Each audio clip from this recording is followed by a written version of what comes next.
Bonjour à tous et à toutes et j'espère que vous vous portez bien, peu importe la partie du monde dans laquelle vous nous regardez. Et on va passer tout de suite, on va rentrer tout de suite dans le vif du sujet. Le vif du sujet aujourd'hui de cette vidéo, c'est le classico entre le Real et le Barça. Voilà, les hommes de Hansi Flick se déplacent dans l'antre du Real de Madrid pour affronter l'équipe de Carlo Ancelotti. Il faut dire les choses comme elles sont. Le Classico est le match le plus attendu de la planète football. Et durant cette 11e journée de Liga, voilà, tous les yeux vont converger vers l'Espagne assister, pour regarder cette confrontation-là entre le Real et le FC Barcelone. C'est normal que les yeux du monde entier, les yeux footballistiques, les yeux de tous les fans de football convergent vers l'Espagne.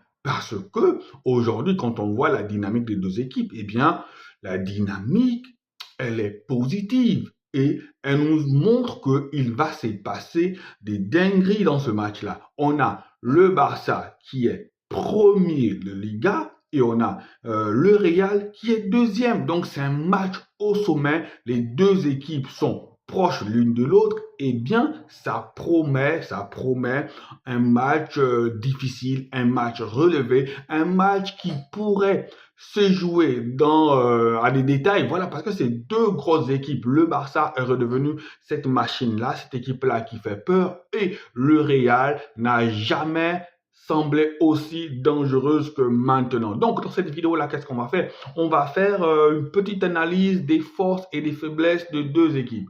Forces et faiblesses qui pourraient amener l'une ou l'autre à prendre le dessus sur son rival. On va commencer comme ça par le Real de Madrid. Voilà, les forces de Real, c'est quoi? Le match se joue à Bernabeu.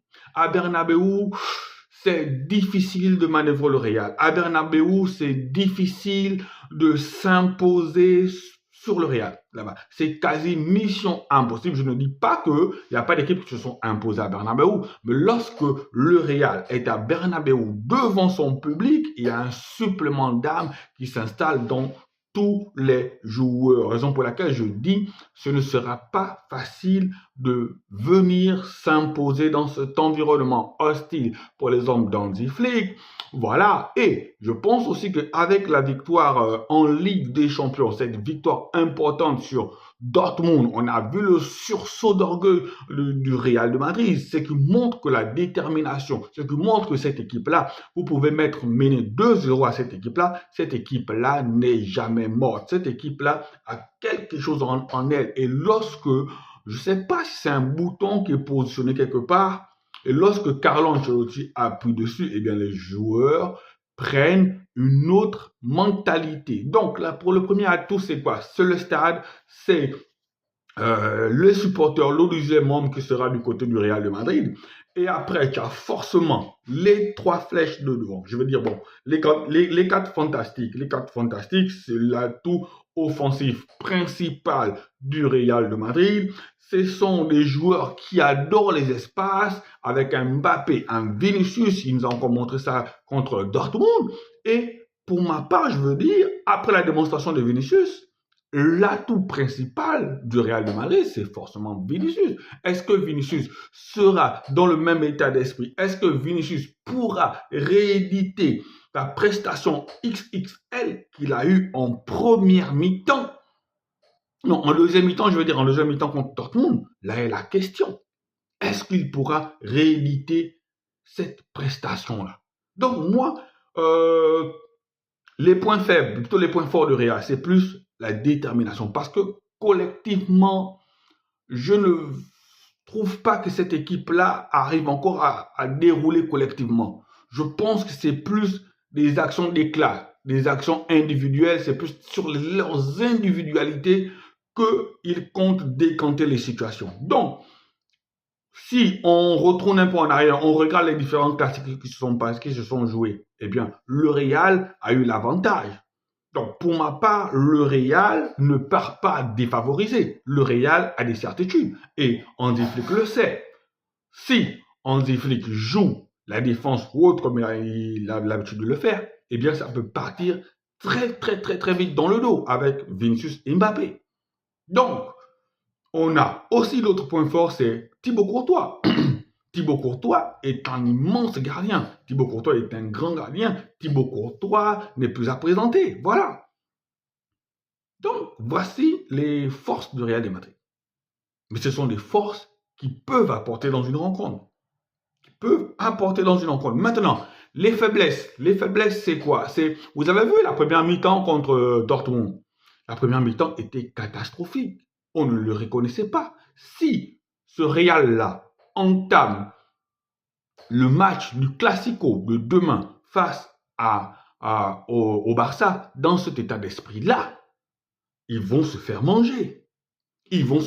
Donc, les faiblesses, c'est quoi? C'est le collectif. Le collectif n'est pas assez rodé. Le collectif n'est pas assez... les joueurs ne se trouvent, surtout les joueurs de devant, en fait. Il n'y a pas assez de connexion entre les joueurs de devant. Il n'y en a pas. C'est plus moi, ce qui me fait peur, en fait. Si le Real était un collectif rodé, huilé, je comprendrais. Je suis pas inquiet pour eux parce que c'est pas mon équipe. Mais voilà, pour moi, le plus gros problème, c'est le collectif. Et Carvajal, qui n'est pas là, remplacé par Lucas Vazquez, est-ce qu'il pourra faire face à la virtuosité, à la vivacité de Rafinha? De l'autre côté, Mendy, est-ce que ça pourra tenir face à Carvajal? Et la défense aussi est fébrile, en fait. Cette défense-là, Rudiger, Militao, c'est vrai, ce sont des rocs quand ça veut, dans les moments clés. Voilà, l'année passée, dans les moments clés, c'était des rocs, des murs infranchissables. Mais on se rend bien compte que cette défense-là a de vrais problèmes. Et si le milieu de terrain n'est pas assez costaud pour protéger cette défense-là, eh bien, est-ce qu'elle pourra enrayer toutes les vagues barcelonaises qui viendront? Maintenant, du côté du Barça, les forces, eh bien, les forces, c'est que l'équipe est en place. Collectivement, ça déroule, ça respire le football. Devant, vous avez les 3 joueurs, la ligne offensive du Barça qui est très efficace. Du milieu de terrain à la ligne offensive, donc le milieu de terrain, Pedri, Marc Casado, après Tcha, on va dire Pedri, Marc Casado, parce que je pense qu'il va jouer en 4-2-3-1, comme la dernière fois, donc Pedri, Marc Casado, Tcha, Lamine Yamal,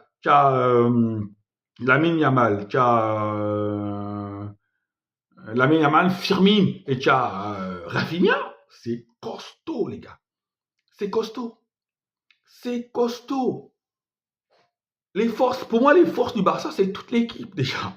Ça peut venir de tout le monde, en fait. Là où au Real encore, ça peut venir de qui? Ça peut venir de Vini, ça peut venir de Mbappé par intermittent, et ça peut venir d'une grosse frappe de Valverde, alors qu'au Barça, ça peut venir de tout le monde. Ça peut venir de Lamine Yamal, ça peut venir de Robert Lewandowski, ça peut venir de Rafinha, ça peut venir de Pedri, ça peut venir de partout. Et en ce moment, le gros atout, Robert Lewandowski, but sur but. Tu as Rafinha aussi qui marche sur l'eau. Et tu as Lamine Yamal qui peut marquer, qui peut faire des passes D. Ça vient de partout. Tu as Koundé qui va être intéressant à regarder aussi le duel entre Koundé. Et la question que je me pose, c'est est-ce que Hansi Flick va continuer avec une défense haute ou il va s'adapter aux caractéristiques des attaquants du Real? Parce que ça peut faire très mal dans le dos. Voilà. Donc, faiblesse, c'est forcément le gardien, Iñaki Peña, parce que je ne pense encore une fois de plus que pour ce match-là, il va faire jouer Szczęsny. Je ne crois pas, je ne connais pas l'état des formes. Mais je pense que Iñaki Peña va être le maillon faible de l'équipe, vraiment le maillon faible de l'équipe. Maintenant, le milieu de terrain, il va faire commencer Gavi, il va faire commencer De Jong, je ne sais pas. Mais je sens que le Barça a une grosse équipe, a une grosse individualité. Maintenant, comme toujours, je pense que psychologiquement, le Barça est fébrile. Est-ce que si le Real de Madrid arrive à scorer les premiers et arrive à mettre l'impact physique, est-ce que ce Barça-là va répondre aux défis physiques?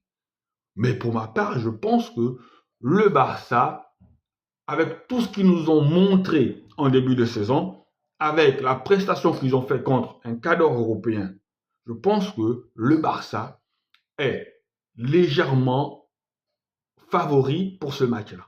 Pour ma part, hein, c'est légèrement favori pour ce match-là. Donc, je vois une victoire du FC Barcelone sur le Real de Madrid. Je vois une victoire, peut-être pas un 3-0, mais je vois une victoire. Je ne saurais pas dire, je vois une victoire du FC Barcelone sur le Real de Madrid. Je vois peut-être un 3-1, victoire du Barça, 3-1 sur le Real de Madrid. Maintenant, vous me dites ce que vous pensez de ce match-là. Si vous êtes nouveau sur la chaîne, vous tombez par hasard sur cette vidéo, eh bien, n'hésitez pas de nous lâcher un pouce, un commentaire et de vous abonner, de partager aussi la vidéo, ça nous aide au référencement. Allez, ciao, ciao les amis.